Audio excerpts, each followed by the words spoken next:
Good morning, everyone. B'tvach Shua Tov. We are in Mishnah's Meiser Sheni, Perek Gimel, Chapter 3, Mishnah Vav, Mishnah 6. Perish Nigmar Malachtan, a fruit produce that their processing was complete. We recall we were discussing when we were learning Maseches Meiseris that there's a point where the grain becomes obligated, according to Torah law, for Truma to be taken, Trumas and Meiseris to be taken from it. And at that point, it's called Tevel. You may not eat from it. You had this produce that their processing was completed, and therefore the obligation for all that has to be separated has come upon this produce. And it passed through Yerushalayim. So the situation is like this. We learned previously that once Meiser Sheni enters Yerushalayim, you cannot redeem it onto money, and it cannot leave Yerushalayim. In this case, you have the produce that Meiser Sheni should be separated from, but it wasn't. It wasn't actually separated yet.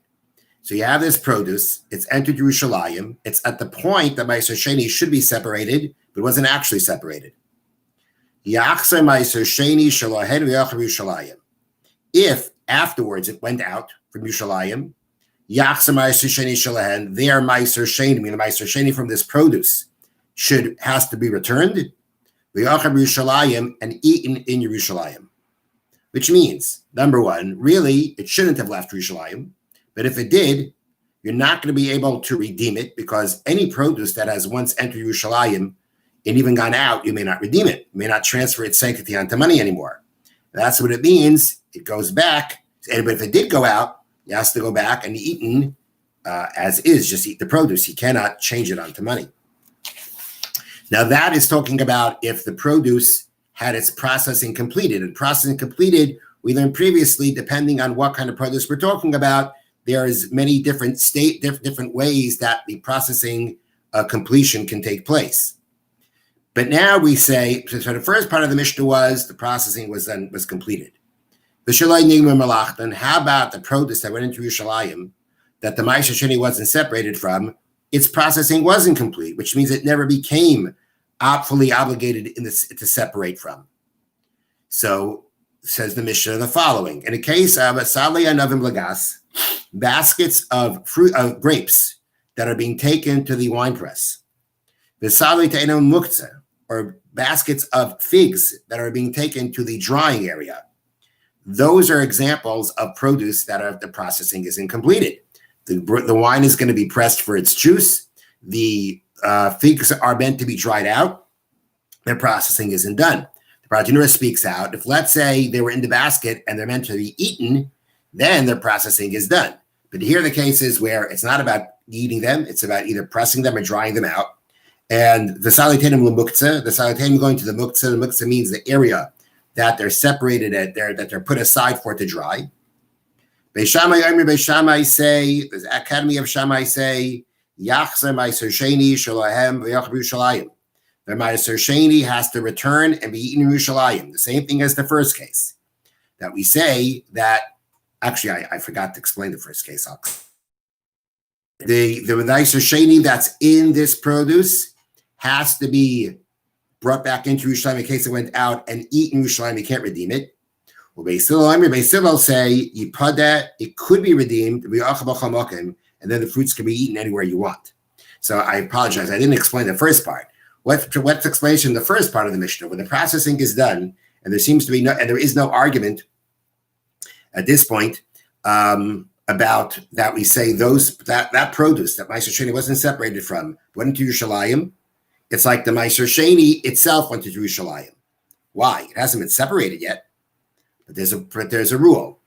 Basically, any of the gifts that were meant to be separated from produce, that even though they actually haven't been separated, they're considered as if they are separated. And that relates to different cases, but in our context, excuse me, it relates to the idea that if the Meiser Sheni, it's as if the Meiser Sheni, if it's considered the Meiser Sheni has been separated, that means the Meiser Sheni was in Yerushalayim. If it was in Yerushalayim, it can't be redeemed anymore, it can't go out. So when we have the processing being completed, as the first part of the Mishnah said, then at this point of the Mishnah, there's no argument that we say it's as if they were separated, and therefore the Meiser Sheni has been Yerushalayim, and you can't redeem it anymore. But in the case where it's not processed, and therefore the obligation hasn't yet taken effect on this produce for the Meiser Sheni to be separated, that is where we have this argument between Beis Shammai and Beis Hillel. Beis Shammai say, even though the obligation hasn't yet taken effect, nonetheless, we still apply this idea that which has to be separated, the matanis that are the gifts, that which is supposed to be separated, that have not yet been separated, it's as if they have been. Even if the obligation hasn't taken effect, there is potential Meiser Sheni that's supposed to be separated from here, and that's enough to apply this principle, that as if it was separated, that means it was in Yerushalayim, you can't redeem it anymore. Beis Hillel say that in a situation where it's still not completely processed, so there is no obligation yet to separate, then we don't say that principle, that it's as if it was separated. That means the Meiser Sheni never was in Yerushalayim. And therefore, if it went out, there was actually no problem taking it out. And if it did go out and was separated outside of Yerushalayim, you can go ahead and transfer the sanctity onto money, and the fruits can be eaten anywhere you want. That's the first opinion of the Mishnah. Reb Shimon ben Yehuda Omer b'Shum Rabbi Yossi. The sage Reb Shimon, the son of Yehuda, son of the name of Rabbi Yossi, that the first half they had a different version to the argument of Beis Shammai Beis Hillel when it took place. Beis Shammai Beis Hillel al perish shaloi nigmar malachtan. Beis Shammai Beis Hillel have no argument regarding the fruits that their processing was not completed. Sheyapada Meiser Sheni, that when the Meiser Sheni is actually separated, it can be redeemed. You can transfer its sanctity onto money, and those fruits can be eaten anywhere you want. Meaning, according to Rabbi Yossi, we do not apply this principle of that which is in the future going to be separated is as if it is separated. We do not apply that to produce that has not yet been completed, and the obligation hasn't yet taken effect.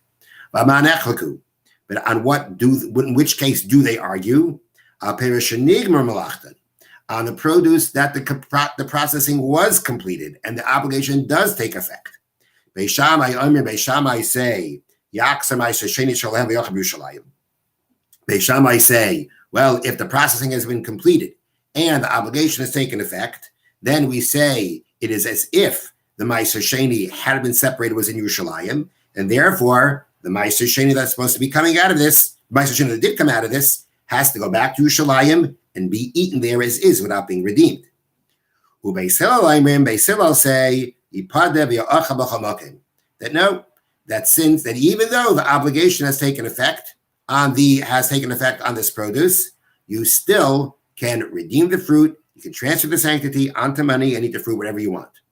So the Bartanura has two explanations to Beis Hillel's opinion. Either Beis Hillel does not agree to this principle to say that that which is meant to be separated and has not yet been separated is considered as if it was separated. And if you don't say that principle, then the Meiser Sheni was never Yerushalayim. Bartanura has another explanation, and that is that could be in other areas of halacha, of Jewish law, we would say this principle, that although it hasn't yet been separated, it's considered separated.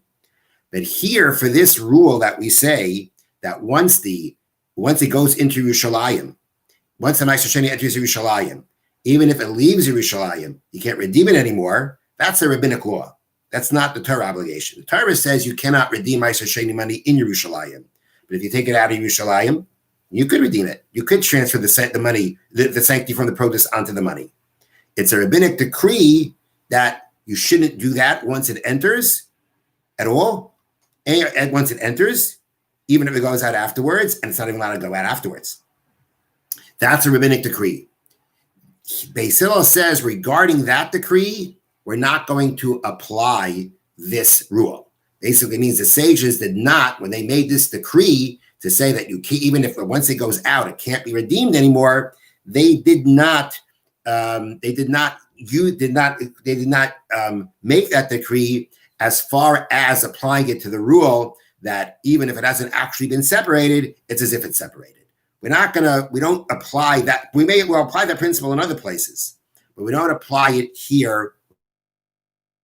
That's called kluta, that it's already been taken into the Ros Yerushalayim, that at that point it can't go out nor be redeemed. That we're not in that situation, we're not going to apply. We're not going to in that kind of situation apply the principle of that which has not actually been separated as if it was separated. Mishnah concludes, "V'adamai nichnas v'yotzei v'nifta." If we're talking about damai, then it can come in and go out and be redeemed. So as we said, we learned previously before, damai is grain that was bought from an ignorant person.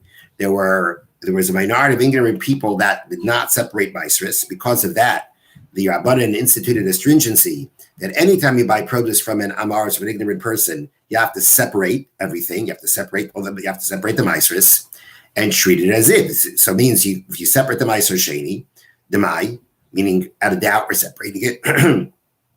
It's sanctified. You cannot eat it outside of Yerushalayim. You got to take it to Yerushalayim. If you want to redeem it, you can redeem it onto money. Take the money to Yerushalayim. Regarding this law of the Mishnah that we said, that even if it's that we're going back even to the first part of the Mishnah that says everybody agrees that where the produce was processing was completed, everybody there agrees that we say that even if the maaser sheni hasn't actually been separated, we consider it separated, which means to consider it as if as gone into Yerushalayim, and you can't transfer its sanctity off of it anymore. You got to eat it as is.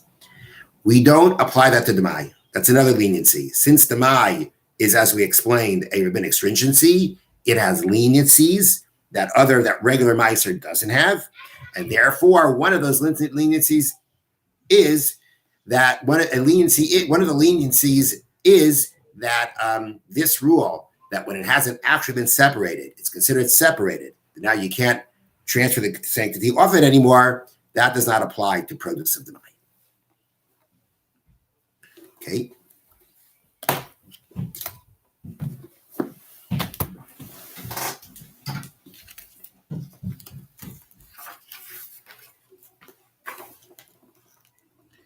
We are now up to Klal Daled, chapter 4 of the Laws of Lashon Harah, paragraph Zion, paragraph 7.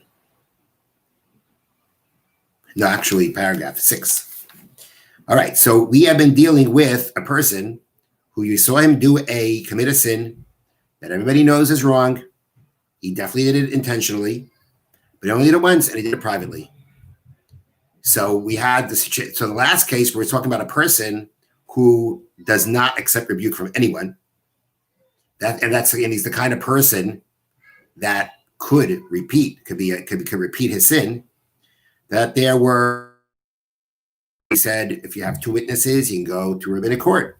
If you don't have 2 witnesses and there's a person who trusts you to what you say, and based on what you say, they're going to not associate with him until they know he has repented for what he did, so as not to get involved in being influenced by that person potentially, you can tell that person and they can separate themselves. Now, but at the same time, but the previous paragraph, the Chavetz Chaim said that person hears from you can't go repeating it to other people because they're just hearing it from you. So they can basically accept it enough to protect themselves and not to spread it to others. Says the Chavetz Chaim. Another thing regarding this person who, again, would have the tendency of repeating his sin. Let's say his teacher, his Rebbe, isn't the quietest person around. And it's possible that I'll get out to people. But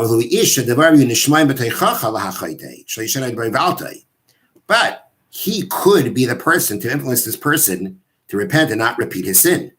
Interesting situation. Says the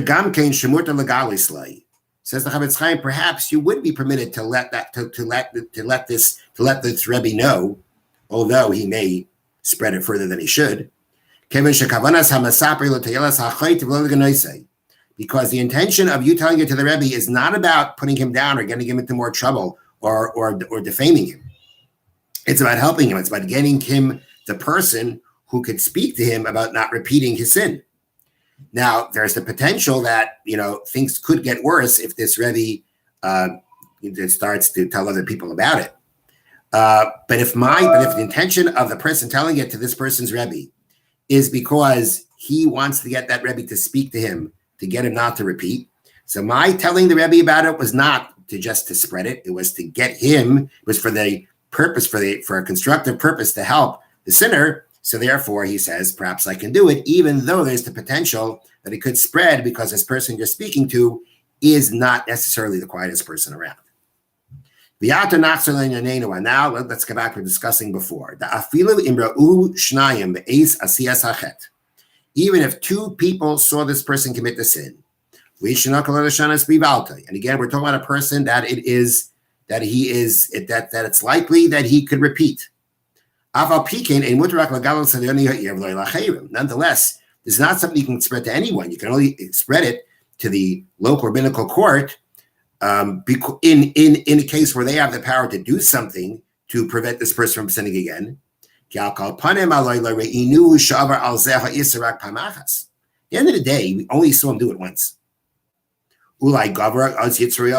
Perhaps again, his evil afterwards. And he feels tremendous regret for it. And therefore, this sinner has not yet gone out from what's called amisecha, your friend, your fellow Jew who is considered within the Jewish community. We're going to see that it is possible for a fellow Jew who always will remain a Jew, but due to their sins, you do not have the same obligations toward them as to other fellow Jews. Their sins have, to some degree, taken them out of the fold. But that's not this case. Even though we're talking about, interestingly, the person who did it intentionally, he doesn't like rebuke. There's a good chance he'll be a repeat offender. Nonetheless, he only saw it right now, do it once, and perhaps he regrets what he did. So therefore, you can't just go talking about him. You could only say it over to people that could actually do something about it. If it's the case of a court and there are two witnesses, and again, I'm repeating, and they have the power to do something about it, that's not very common nowadays. But if they do have the power to do it, then you can tell them if there's two witnesses and they will go to do what they have to do. Or some of the other people mentioned before, that if there are people who could influence this person and speak to this person not to repeat, even if only you saw it and they would believe you, you could tell them. But you can't, but right now this person is still b'chalal amisecha, he's still in the fold, and therefore just to speak Lashon Harah about what he did is absolutely forbidden. Have a wonderful day.